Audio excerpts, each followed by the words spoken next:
யாத்திராகமம் 3ஆம் அதிகாரம். மோசே மீதியான் தேசத்து ஆசாரியனாயிருந்த தன் மாமனாகிய எத்திரோவின் ஆடுகளை மேய்த்து வந்தான். அவன் ஆடுகளை வனாந்தரத்தின் பின்புறத்திலே ஓட்டி தேவ பர்வதமாகிய ஓரேப் மட்டும் வந்தான்.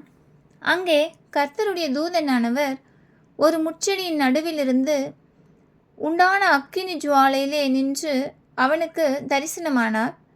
அப்பொழுது அவன் உற்று பார்த்தான். முட்செடி அக்கினியால் ஜுவாலித்து எரிந்தும் அது வெந்து போகாமல் இருந்தது. அப்பொழுது மோசே, இந்த முட்செடி வெந்து போகாதிருக்கிறது என்ன? நான் கிட்ட போய் இந்த அற்புத காட்சியை பார்ப்பேன் என்றான். அவன் பார்க்கும்படி கிட்ட வருகிறதை கர்த்தர் கண்டார். முட்செடியின் நடுவிலிருந்து தேவன் அவனை நோக்கி, மோசே, மோசே என்று கூப்பிட்டார். அவன், இதோ அடியேன் என்றான். அப்பொழுது அவர், இங்கே கிட்டி சேராயாக, உன் கால்களில் இருக்கிற பாதரட்சையை கழற்றி போடு, நீ நிற்கிற இடம் பரிசுத்த பூமி என்றார்.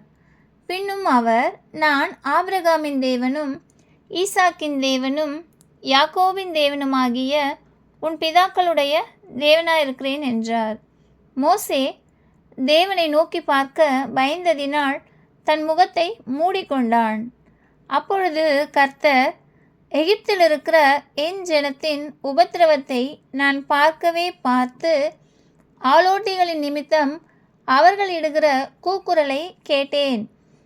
அவர்கள் படுகிற வேதனைகளையும் அறிந்திருக்கிறேன்.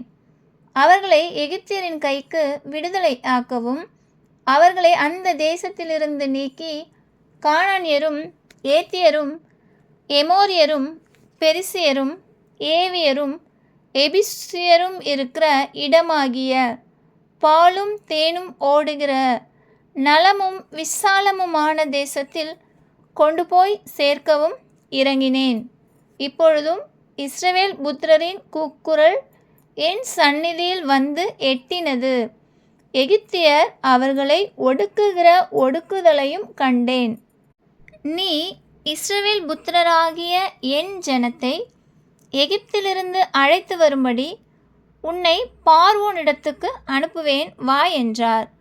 அப்பொழுது மோசே தேவனை நோக்கி, பார்வோனிடத்துக்கு போகவும் இஸ்ரவேல் புத்திரரை எகிப்திலிருந்து அழைத்து வரவும் நான் எம்மாத்திரம் என்றான். அதற்கு அவர், நான் உன்னோடு இருப்பேன். நீ ஜனத்தை எகிப்திலிருந்து அழைத்து வந்த பின் நீங்கள் இந்த மலையில் தேவனுக்கு ஆராதனை செய்வீர்கள். நான் உன்னை அனுப்பினேன் என்பதற்கு இதுவே அடையாளம் என்றார். அப்பொழுது மோசே தேவனை நோக்கி, நான் இஸ்ரவேல் புத்திரரிடத்தில் போய் உங்கள் பிதாக்களுடைய தேவன் உங்களிடத்தில் என்னை அனுப்பினார் என்று அவர்களுக்கு சொல்லும்போது அவருடைய நாமம் என்ன என்று அவர்கள் என்னிடத்தில் கேட்டால் நான் அவர்களுக்கு என்ன சொல்லுவேன் என்றான். அதற்கு தேவன், இருக்கிறவராகவே இருக்கிறேன் என்று மோசேயுடனே சொல்லி, இருக்கிறேன் என்பவர் என்னை உங்களிடத்துக்கு அனுப்பினார் என்று இஸ்ரவேல் புத்திரரோடே சொல்வாயாக என்றார்.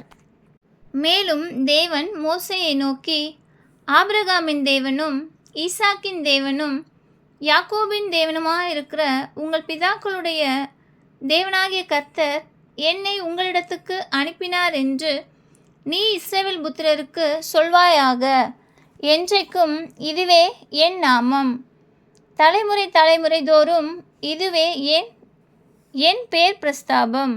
நீ போய் இஸ்ரவேலின் மூப்பரை கூட்டி அவர்களிடத்தில், ஆபிரகாம் ஈசாக்கு யாக்கோபு என்பவர்களுடைய தேவனாயிருக்கிற உங்கள் பிதாக்களுடைய தேவனாகிய கர்த்தர் எனக்கு தரிசனமாகி உங்களை நிச்சயமாய் சந்தித்து எகிப்தில் உங்களுக்கு செய்யப்பட்டதை கண்டேன் என்றும், நான் உங்களை எகிப்தின் சிறுமையிலிருந்து நீக்கி பாலும் தேனும் ஓடுகிற தேசமாகிய கானானியர் ஏத்தியர் எமோரியர் பெரிசியர் ஏவியர் எபிசியருடைய தேசத்துக்கு கொண்டு போவேன் என்றும் சொன்னேன் என்றார் என்று சொல்.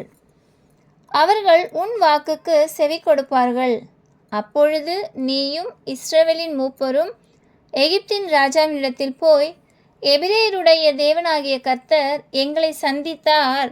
இப்பொழுது நாங்கள் வனாந்திரத்தில் 3 நாள் பிரயாணம் போய் எங்கள் தேவனாகிய கர்த்தருக்கு பலியிடும்படி எங்களை போகவிட வேண்டும் என்று சொல்லுங்கள்.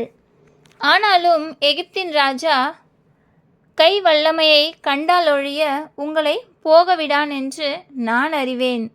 ஆகையால் நான் என் கையை நீட்டி எகிப்தின் நடுவிலே நான் செய்யும் சகலவித அற்புதங்களாலும் அதை வாதிப்பேன். அதற்கு பின் அவன் உங்களை போகவிடுவான். அப்பொழுது இந்த ஜனங்களுக்கு எகிப்தியரின் கண்களில் தயவு கிடைக்க பண்ணுவேன். நீங்கள் போகும்போது வெறுமையாய் போவதில்லை. ஒவ்வொரு ஸ்திரீயும் தன் தன் அயலகத்தாளிடத்திலும் தன் தன் வீட்டில் தங்குகிறவர்களிடத்திலும் வெள்ளியுடைமைகளையும் பொன்னுடைமைகளையும் வஸ்திரங்களையும் கேட்டு வாங்குவாள்.